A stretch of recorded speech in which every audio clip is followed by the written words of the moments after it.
दोस्तों, इस रिपोर्ट में जितनी भी खबरें हैं सारी लेटेस्ट हैं और सारी खबरें बड़ी हैं। रूस हमास जैसे संगठनों को अपने देश में बुला रहा है और भी कुछ बड़ी खबरें हैं, लेकिन शुरुआत हम ईरान से करेंगे। ईरान को एक बहुत बड़ा नुकसान हुआ है और उस नुकसान के पीछे इजराइल का नाम सामने आ रहा है। दरअसल 2 दिन पहले ईरान की जो सबसे बड़ी गैस पाइपलाइन है, जो 2 सबसे बड़ी गैस पाइपलाइन है, वहां पर धमाके होते हैं और आग लग जाती है। गैस में जब आग लगेगी तो आप सोच सकते हैं कि किस तरह के हालात पैदा हुए होंगे। आग लगने के बाद बहुत बड़ा नुकसान ईरान को हुआ। आग ऐसी लगी कि आसपास के जो इलाके हैं वहां पर गर्मी बहुत ज्यादा बढ़ गई। गर्मी की वजह से आसपास के लाखों लोगों को बहुत ज्यादा मुश्किल का सामना करना पड़ा। साथ ही साथ जो गैस की सप्लाई थी घरों में, वो भी बंद हो गई। बहुत ज्यादा नुकसान हुआ। दमकल की गाड़ियां वहां पर पहुंची। बहुत मशक्कत करने के बाद, बहुत सारे घंटों के बाद आग पर काबू पाया गया। फिलहाल अब पाइपलाइन की मरम्मत की जा रही है, लेकिन अभी भी गैस सप्लाई ठप पड़ी हुई है। इस आग के लगने के बाद ईरान की तरफ से कुछ भी नहीं बताया गया। कैसे आग लगी, कैसे धमाका हुआ, कुछ भी खबर सामने नहीं आई। लेकिन अब न्यूयॉर्क टाइम्स ने एक बहुत बड़ा खुलासा किया है कि ईरान की जिन 2 पाइपलाइंस में आग लगी थी, उसके पीछे इजराइल का हाथ है। इजराइल ने ही ईरान की इन दोनों पाइपलाइन पर ब्लास्ट किया, जिसके बाद इन दोनों पाइपलाइन में आग लग गई। यह बड़ा दावा न्यूयॉर्क टाइम्स ने किया है। न्यूयॉर्क टाइम्स के इस दावे के बाद ईरान के जो तेल मंत्री हैं जवाद ओबजी, उनकी तरफ से बयान आता है कि जो आतंकी हमला हमारी पाइपलाइन पर हुआ है, उससे हमें काफी नुकसान हुआ है। लाखों घरों की गैस की सप्लाई भी बंद हो गई है। फिलहाल मरम्मत का काम किया जा रहा है। ईरान के तेल मंत्री ने इसको आतंकी हमला बताया। साथ ही साथ ईरान के तेल मंत्री ने यह भी कहा कि दुश्मन ने जाड़ों के टाइम में हमें बहुत सारी ऐसी धमकियां दी थी कि आप अगर मिडिल ईस्ट के अंदर जंग को नहीं रुकवाते हैं, हमास जैसे संगठनों को नहीं रोकते हैं, तो हम आपकी गैस की पाइपलाइन को निशाना बनाएंगे।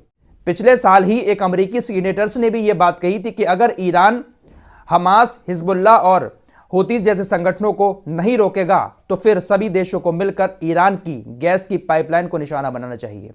क्योंकि ईरान की जो गैस की पाइपलाइन है वो ईरान की जीडीपी में, ईरान के कारोबार में बहुत बड़ा रोल निभाती है। ईरान की ये जो 2 पाइपलाइन है, ये ईरानी तेल का बुनियादी ढांचा है। इसी को तहस नहस करने की चेतावनी अमेरिकी सीनेटर्स लास्ट ईयर दे चुका है। तो ये जो गैस की पाइपलाइन में आग लगी है, ये नेचुरल तरीके से नहीं लगी है, बल्कि न्यूयॉर्क टाइम्स ये कह रहा है कि इजराइल के जो खुफिया लोग हैं ईरान के अंदर मौजूद, उन्होंने वहां पर धमाके किए हैं, जिसकी वजह से पाइपलाइन में आग लगी है। फिलहाल एक बड़ी खबर रूस से आ रही है। रूस के राष्ट्रपति व्लादिमीर पुतिन ने मिडिल ईस्ट के सभी संगठनों को रूस के अंदर इनवाइट किया है। रूस के एक अधिकारी ने बताया कि Vladimir Putin Hamas, Hezbollah, Houthis और जितने भी मिडिल ईस्ट के और संगठन हैं, उनको रूस के अंदर इनवाइट कर रहा है। इन सभी संगठनों के नेताओं को रूस के अंदर बुलाकर व्लादिमीर पुतिन कोई बातचीत करना चाहते हैं। क्या बातचीत करेंगे, क्यों बुलाया जा रहा है, इस बारे में अभी कोई भी जानकारी नहीं आई है। लेकिन रूस जो है वो एक बहुत बड़ा रोल अब दुनिया के अंदर निभा सकता है अमेरिका, इजराइल जैसे देशों को सुपर पावर की लिस्ट से बाहर करने के लिए। क्योंकि रूस के राष्ट्रपति व्लादिमीर पुतिन ने अभी परसों ही कहा है कि हम कैंसर की वैक्सीन बनाने के बस एक कदम दूर हैं। हम कैंसर की दवा बना चुके हैं। अगर रूस ऐसा कर लेता है तो पूरी दुनिया में रूस सुपर पावर बन सकता है। दोस्तों, आपको याद होगा रफा को लेकर साउथ अफ्रीका ने इंटरनेशनल कोर्ट ऑफ जस्टिस में एक और पिटीशन दायर की थी। साउथ अफ्रीका ने कहा था कि देखिए, आपने बहुत सारे आदेश तो इजराइल को दिए, लेकिन आपकी एक भी बात इजराइल नहीं मान रहा है। रफा के ऊपर अब वो हमले कर रहा है। अगर हमले होते हैं तो बहुत ज्यादा यहां पर भयानक तबाही हो सकती है। लिहाजा आपको दखल देना चाहिए, फौरन इजराइल को रोकना चाहिए। यह petition international court of justice में साउथ अफ्रीका ने दायर की थी। लेकिन साउथ अफ्रीका की इस पिटीशन पर इंटरनेशनल कोर्ट ऑफ जस्टिस ने सुनवाई नहीं की, बल्कि जवाब सिर्फ यही दिया कि हमने जो अपना आखिरी फैसला सुना दिया है, उसी फैसले को फिलिस्तीन के अंदर लागू करने की जरूरत है। हम उस फैसले के बाद अब कोई और फैसला नहीं सुनाएंगे। 1 महीने के बाद ही इजराइल जो रिपोर्ट सौंपेगा, उसी के आधार पर हम आगे सुनवाई करेंगे। फिलहाल हमने जो अंतरिम फैसला सुनाया है, उसी को लागू करने की गाजा के अंदर जरूरत है। लेकिन अदालत का जो अंतरिम फैसला है उसको मान कहां रहा है इसराइल? अदालत ने कहा कि फिलिस्तीनियों की सुरक्षा सुनिश्चित करने की जरूरत है। कल भी यही बात कही है अदालत ने, और पहले भी यही बात कही थी। अदालत ने कहा कि हमारा यही अंतरिम फैसला था फिलिस्तीनियों की सुरक्षा, और अभी भी यही फैसला है। तो करेगा कौन भैया सुरक्षा? औकात है क्या इतनी कोर्ट की जो इसराइल को रोक ले? उधर लेबनान के बॉर्डर पर हिजबुल्लाह और इसराइल के बीच लगातार झड़प हो रही है। हिजबुल्लाह ने अभी कुछ देर पहले एक स्टेटमेंट दिया है कि हमने अभी एक हमला किया था जिसमें इसराइल के 3 सैनिक मारे गए हैं। तो लगातार अब उधर झड़पें बढ़ती जा रही हैं। हिजबुल्लाह ने जो रॉकेट छोड़े थे वो किरियत शामोना शहर में भी जाकर गिरे हैं, जिससे इस तरह के मंजर वहां पर दिखाई दे रहे हैं। तबाही काफी हो रही है इसराइल के अंदर हिजबुल्लाह के हमलों से। दोस्तों, जैसे जैसे जंग बढ़ती जा रही है, वक्त बढ़ता जा रहा है, वैसे वैसे बहुत सारे खुलासे भी होते जा रहे हैं। 7 अक्टूबर को जो हमला हुआ था, उस हमले की अभी भी बहुत सारी चीजें सामने नहीं आ पाई हैं। लेकिन इजरायली मीडिया, जो गोदी मीडिया नहीं है, वो खोद खोद कर बहुत सारे सबूत निकाल रहा है। रिसर्च करके, खोजबीन करके बहुत सारी चीजें सामने रखने की कोशिश कर रहा है। इनमें से एक है हारेत्स। इजराइल का हारेत्स अखबार बहुत सारे ऐसे छिपे हुए सबूत दुनिया को दिखा रहा है जो इजराइल की गोदी मीडिया नहीं दिखा रही है।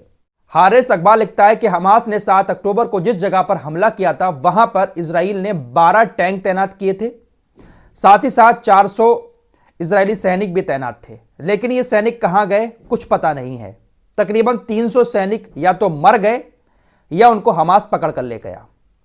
सिर्फ 100 सैनिकों की बात आती है कि 100 सैनिक या उससे कम सैनिक बचे थे जो वहां पर उस वक्त तैनात थे। बहुत सारे रिसर्च करने के बाद इजरायली अखबार ने कुछ इस तरह की बातें लिखी हैं। फिलहाल 100 बात की एक बात यह है कि इजराइल को बहुत बड़ा नुकसान हुआ है, बहुत सारे सैनिक मारे गए हैं, लेकिन इजराइल उसको दिखा नहीं रहा है। रात अबू उबैदा की स्पीच आई है। अबू उबैदा हफ्ता 15 दिन के अंदर आकर एक बड़ी लंबी चौड़ी स्पीच देते हैं। कल भी उन्होंने कुछ बातें कही हैं। उन्होंने साफ तौर पर एक बात कही, वैसे तो बहुत लंबी उनकी स्पीच थी, लेकिन कुछ मेन बातें आपको बताता हूं। उन्होंने कहा कि आज भी हम उसी ताकत के साथ गाजा के अंदर मौजूद हैं। हमने इजरायली सैनिकों को किस तरह से मारा है आप लोग वीडियो देखते होंगे। हमारे लोग वीडियो बनाकर आप लोगों को दिखाते हैं कि हम किस तरह से अटैक करते हैं, किस तरह से इजरायली सैनिकों को मारते हैं, लेकिन हम पूरी वीडियो नहीं दिखाते हैं। कुछ ऐसी चीजें होती हैं जिसको हम दिखाना नहीं चाहते, जिसको देखकर आप शायद घबरा जाएंगे और पॉलिसी के भी खिलाफ हो जाएगा, जिस वजह से वीडियो को हटा दिया जाएगा। हम इतनी खतरनाक मौत देते हैं इजरायली सैनिकों को जिसको देखकर आपकी रूह कांप जाएगी, लेकिन हम उन चीजों को दिखाते नहीं हैं। अबू उबैदा ने कहा कि हम अपनी जमीन पर मौजूद हैं और आखिरी दम तक यहां पर मौजूद रहेंगे। दुश्मन की इतनी हिम्मत नहीं है कि वो हमें हरा सके। दुश्मन सिर्फ और सिर्फ निहत्ते आम लोगों को गाजा के अंदर मार रहा है, लेकिन दुश्मन चाहे कुछ भी कर ले, वो हमें हमारी जमीनों से नहीं हटा सकता। कब्जे वाली सेना हमें हमारी जमीन पर नहीं हरा सकती। अबू उबैदा अभी भी उसी कॉन्फिडेंस के साथ बात कर रहे हैं। फिलहाल इस वक्त की ये कुछ बड़ी खबरें थी जो आपके सामने रखी। मिलते हैं कुछ और नई खबरों के साथ, तब तक के लिए अपना ख्याल रखिए। अल्लाह हाफिज।